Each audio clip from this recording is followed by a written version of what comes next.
Hello everyone, welcome to Gopal inspires India. ये video specially उन लोगों के लिए जो टेंस के बारे में थोड़ा बेसिक नॉलेज तो रखते हैं, लेकिन टेंस के जो अलग अलग 12 पार्ट्स हैं उन सभी की पहचान, उन सभी की हेल्पिंग वर्ब, उन सभी की मेन वर्ब, ये सब कुछ एक साथ कैसे याद किया जाए, इससे संबंधित उनके दिमाग में कन्फ्यूजन रहता है और वो हमेशा डाउट में रहते हैं। तो अगर आप इस वीडियो को अंत तक देखेंगे तो ज़रूरी ये जो आपके दिमाग में इस प्रकार का कन्फ्यूजन है वो बिल्कुल दूर होने वाला है। बस आपको वीडियो को बिल्कुल भी स्किप नहीं करना, लास्ट तक जरूर देखना है। चलिए शुरू करते हैं। सबसे पहले हम मेन वर्ब से। तो देखिए कि आपको जैसा कि मालूम होगा कि जो प्रेजेंट, पास्ट और फ्यूचर तीन टेंस होते हैं, इन सबके अपने अपने पार्ट्स हैं, इंडेफिनिट, कंटिन्यूअस, परफेक्ट और परफेक्ट कंटिन्यूअस। तो इस तरीके से तीनों के अगर चार चार पार्ट हो गए तो टोटल 4 3 या 12, टोटल 12 पार्ट्स हो गए। तो अब अगर हम मेन वर्ब की बात करते हैं तो देखिए कंटिन्यूअस से हम लोग शुरू करें तो कंटिन्यूअस वर्ड हमको इस कॉलम में यहाँ पे दो जगह दिखाई दे रहा है। तो इट मीन्स इसका मतलब हम ये कह सकते हैं कि प्रेजेंट का अपना कंटिन्यूअस है, पास्ट का भी अपना कंटिन्यूअस है और फ्यूचर का भी अपना कंटिन्यूअस है। तो 3 पार्ट्स ये हो गए। इसी तरीके से present perfect continuous, past perfect continuous and like this future perfect continuous. तो in this way there are total 6 parts. तो ये जो अलग अलग 6 पार्ट्स हैं, इन सभी के साथ जो मेन वर्ब आती है ना, वो क्या आती है? First form plus ING, first form of the verb plus ING, first form of the verb plus ING. तो हमको ये 6 के 6 पार्ट में जो टेंस की में जो मेन वर्ब हमें यूज करनी है वो first form of the verb plus ING use करनी है। टोटल 12 टेंसेस के पार्ट में से 6 पार्ट्स ऐसे हैं जिसमें हमको वर्ब की फर्स्ट फॉर्म में आईएनजी यूज करना पड़ता है। It's very simple. हमें 50% टेंस के पार्ट की मेन वर्ब क्लियर हो चुकी है। अब हम चलते हैं परफेक्ट की तरफ। देखिए परफेक्ट को अगर हम देखें यहाँ से काउंट करें तो वो number first, number second, third, ये हमारा थर्ड प्लेस पे आता है जी।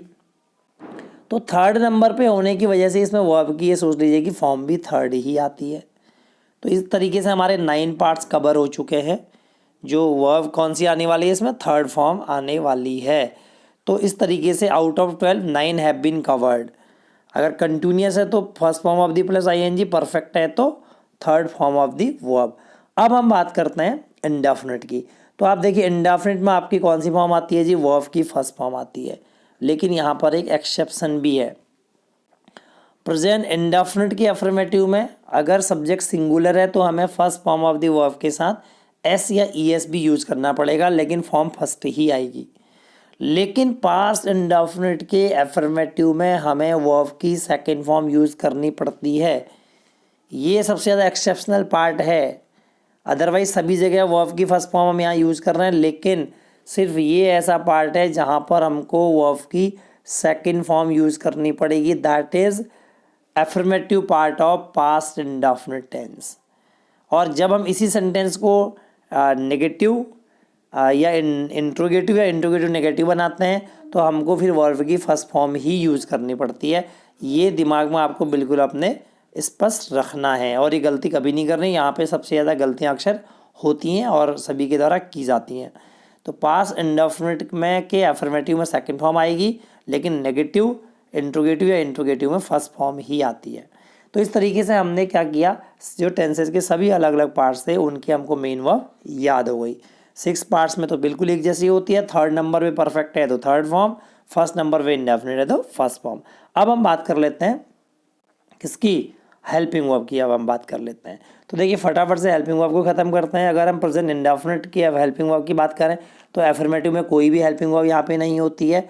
और साथ ही यहाँ पे अगर हम पास्ट इंडेफिनिट की एफर्मेटिव की बात करते हैं तो वहाँ पे भी कोई सी हेल्पिंग वर्ब नहीं होती है। लेकिन फ्यूचर के सभी पार्ट्स में सेल विल होता है। और ये भी बता दें कि फ्यूचर टेंस आ गया तो सेल विल तो उसमें ज़रूर होगा। फ्यूचर की पहचान ही सेल विल है। अब हम अगर पास्ट इंडेफिनिट में ही आते हैं, प्रेजेंट इंडेफिनिट में आते हैं वापस और देखते हैं कि नेगेटिव से आगे को, अगर सेंटेंस नेगेटिव है, इंट्रोगेटिव नेगेटिव है तो हमें हेल्पिंग वर्ब जरूर यूज़ करना है। वो भी हेल्पिंग वर्ब क्या आएगी इसमें? डू या डज में से कोई एक हमें यूज़ करनी होगी सब्जेक्ट के अकॉर्डिंग। और अगर हम पास्ट इंडेफिनिट में चले जाएंगे तो डू डज का पास्ट हो जाएगा डिड। ये भी हमारा नेगेटिव और से लेकर के इंट्रोगेटिव नेगेटिव तो सभी सेंटेंसेस में आएगी, लेकिन एफर्मेटिव में कोई हेल्पिंग वर्ब नहीं होती है। न प्रेजेंट इंडेफिनिट के एफर्मेटिव में कोई हेल्पिंग वर्ब होती है और न ही पास्ट इंडेफिनिट के एफर्मेटिव में कोई हेल्पिंग वर्ब होती है। जब कभी भी आप एफर्मेटिव से नेगेटिव बना रहे हों या इंट्रोगेटिव से मतलब जो है एफर्मेटिव बना रहे हों, तो आपको ध्यान रखना है कि एफर्मेटिव सेंटेंस लिखेंगे तो उसमें हेल्पिंग वर्ब यूज़ नहीं करेंगे।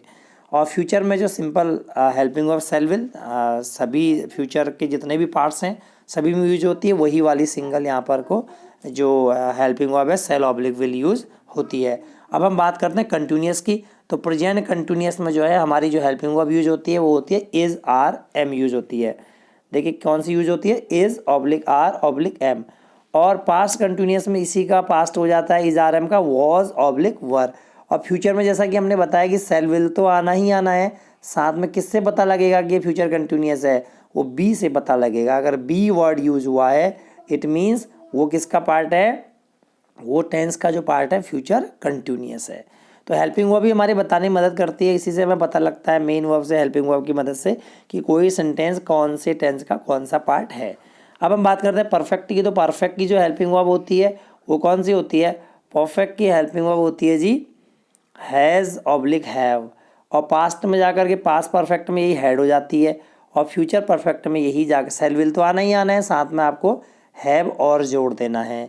और इसी तरीके से जब हम क्या करते हैं परफेक्ट कंटिन्यूस की हेल्पिंग वर्ब लिखेंगे तो देखिए इसमें परफेक्ट वर्ड तो आ ही रहा है, तो परफेक्ट की हेल्पिंग वर्ब तो आनी ही आनी है। प्रेजेंट परफेक्ट है तो प्रेजेंट परफेक्ट की आएगी, और अगर पास्ट परफेक्ट है तो पास्ट परफेक्ट की आएगी, फ्यूचर परफेक्ट है तो फ्यूचर परफेक्ट की आने वाली है। साथ में बीन ज़रूर आने वाला है, परफेक्ट कंटिन्यूस है तो बीन जरूर बजने वाली है। देखिए बीन आपको ज़रूर यूज़ करना है।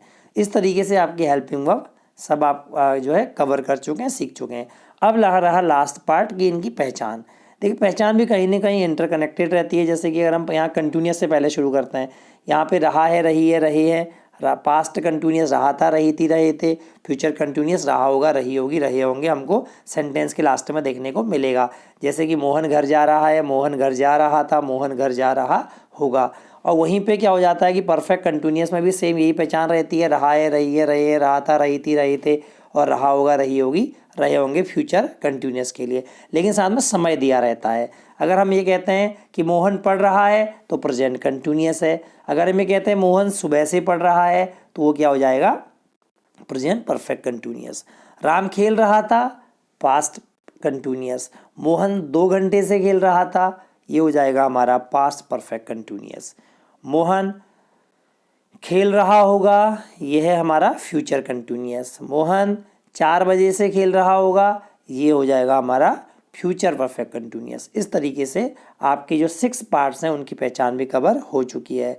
अब परफेक्ट की अगर हम बात करते हैं तो प्रेजेंट परफेक्ट की जो पहचान होती है चुका है, चुकी है, चुके हैं, या फिर इसमें हम ये भी बोल सकते हैं या है, जो पास्ट कंटिन्यूस के सेंटेंस, जो पास्ट इंडेफिनिट के सेंटेंसेज होते हैं की पहचान होती है। इसके पीछे अगर हम है लगा दें कि मोहन घर चला गया है, वे घर गए हैं, तो इनको भी हम लोग जो है प्रेजेंट परफेक्ट में ही कंसिडर करेंगे।